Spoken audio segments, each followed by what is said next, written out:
مع الله في لألآت النجوم وحبك الغيوم وضوء القمر.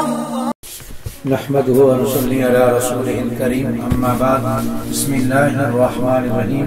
معزز خواتین و حضرات، السلام علیکم ورحمۃ اللہ وبرکاتہ. آج آپ کی خدمت میں اہل بیت کے دو عظیم حضرت حسن اور حضرت حسین اور عبداللہ بن جعفر رضوان اللہ تعالی اجمعین کے سفر کا ایک اور سخاوت کا ایک عظیم واقعہ عرض کرنے کا ارادہ ہے. حضرت حسن، حضرت حسین اور عبداللہ بن جعفر رضوان اللہ تعالی اجمعین ایک مرتبہ مدینہ سے مکہ کی طرف حج کے ارادے سے نکلے. ابھی راستے ہی میں تھے کہ ان کا خرچہ ختم ہو گیا. بھوک اور پیاس کی شدت نے ان کو ڈھال کر دیا. دور ایک خیمہ دکھائی دیا. وہاں پہنچے تو دیکھا تو خیمے میں صرف ایک بوڑھیا عورت ہے. اس سے پوچھا کہ آپ کے ہاں کھانے پینے کی کوئی چیز ہے؟ بڑھیا نے کہا ہاں ہے. تو ان حضرات نے بڑھیا کے ہاں پڑاؤ ڈال دیا اور اس کے پاس صرف ایک کمزور سی بکری تھی. کہنے لگی اس بکری کا دودھ نکال کر پی لو. ان حضرات نے دودھ نکالا اور پی لیا. پھر پوچھا کوئی کھانے کی چیز بھی ہے؟ وہ بڑھیا بولی یہی بکری ہے، اس کے علاوہ کچھ نہیں. اور ساتھ ہی اس نے کہا میں تمہیں اللہ کی قسم دے کر کہتی ہوں جب تک میں لکڑیاں جمع کر کے لاؤں تم میں سے ایک شخص اس کو ذبح کرے اور اس کی کھال اتارے، پھر اس کو بھون کر کھا جائے. چنانچہ حضرات نے ایسا ہی کیا اور دل ٹھنڈا ہونے تک وہیں ٹھہرے رہے.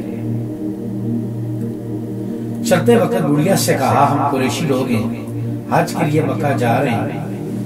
بعافیت جب لوٹ آئیں تو پھر آپ ہمارے پاس آنا، ہم تیری اس بلائی کا بہترین بدلہ دیں گے. یہ کہا اور یہ تینوں حضرات وہاں سے چلے گئے. شام کے وقت اس عورت کا خاوند گھر آیا تو اس عورت نے سارا واقعہ اس اپنے میاں کو سنایا. تو جب میاں نے اس کی ساری بات کو سنا تو وہ ناراض ہوا اور کہنے لگا نہ تم جانتی ہو نہ پہچانتی ہو اور بکری ذبح کر کے تم نے ان کو کھلا دی ہے اور سارا گھر میرا جو میری پونجی تھی وہ تم نے ختم کر دی ہے. بہرحال یہ خاوند اپنی بیوی پر ناراض ہو اور ان کے حالات اتنے غربت والے آگے کہ فاقوں پر جو نوبت آگئی. مجبور ہو کر انہوں نے مدینے کا رخ کیا اور مدینے میں جا کر یہ خاوند اور اس کی بیوی دونوں اونٹوں کی مینگنیاں چنتے تھے. گوبر کے طور پہ یہ بھی استعمال ہوتی تھی. تو مینگنیاں چنتے چنتے ایک دن یہ عورت اپنے سر کے اوپر ٹوکرا رکھے ہوئے حضرت حسن رضی اللہ تعالیٰ عنہ کے مکان کے دروازے سے گزر رہی تھی کہ حضرت حسن رضی اللہ تعالیٰ عنہ اپنے گھر کے سامنے کھڑے تھے. نظر پڑتے ہی انہوں نے ان کو پہچان لیا اور آواز دی. جب آواز دی تو اس عورت سے پوچھا کیا آپ مجھے جانتی ہو؟ وہ کہنے لگے میں نہیں جانتا. حضرت حسن رضی اللہ تعالیٰ نے فرمایا میں فلاں مقام پر فلاں سن میں فلاں دن آپ کا مہمان بنا تھا. وہ کہنے لگی میرے ماں باپ آپ پر قربان میں نہیں پہچان سکتا. بہرحال حضرت حسن رضی اللہ تعالیٰ نے فرمایا تم مجھے نہیں پہچانتی ہو لیکن میں نے تم کو پہچان لیا ہے. اس کے بعد اپنے غلام سے حکم دیا کہ ان کو 1000 بکریاں اور 1000 دینار عطا کر دیے جائیں.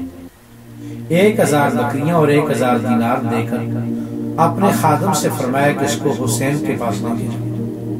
حضرت حسین رضی اللہ تعالیٰ نے اس عورت کو دیکھتے ہی پہچان لیا اور پھر اس غلام سے پوچھا کہ بھائی حسن نے اس کو کیا دیا ہے؟ انہوں نے بتایا کہ حضرت حسن رضی اللہ تعالیٰ نے 1000 بکری اور 1000 دینار دیے ہیں. حضرت حسین رضی اللہ تعالیٰ نے بھی 1000 بکریاں اور 1000 دینار دے کر حضرت عبداللہ بن جعفر رضی اللہ تعالیٰ عنہ کی خدمت میں اس بڑھیا کو بھیج دیا. عبداللہ بن جعفر رضی اللہ تعالیٰ نے دیکھتے ہی ان کو پہچان لیا اور اپنے غلام سے فرمایا کہ بھئی پتہ کرو کہ حسن اور حسین نے ان کو کیا دیا ہے. تو بتایا گیا کہ 2000 بکریاں اور 2000 اشرفیاں ان دونوں بھائیوں نے ان کو عطا کی. عبداللہ بن جعفر رضی اللہ عنہ نے اکیلے نے 2000 بکریاں اور 2000 دینار اس بڑھیا کو دینے کا حکم صادر فرما دیا۔ اس طرح وہ بڑھیا تمام اہل مدینہ سے زیادہ مالدار ہو گئی۔ اس واقعے کا سبق یہ ہے کہ اللہ رب العزت کی ذات کسی بھی نیکی کو ضائع نہیں فرماتے۔ تو ہمیں چاہیے ہم کسی بھی موقع پر کسی مجبور کے ساتھ نیکی کرنے سے نہ کترائیں۔ ہو سکتا ہے اللہ رب العزت کی ذات اس کے صدقے میں ہماری دنیا بھی بنا دے اور ہماری آخرت بھی بنا دے۔ السلام علیکم ورحمۃ اللہ وبرکاتہ۔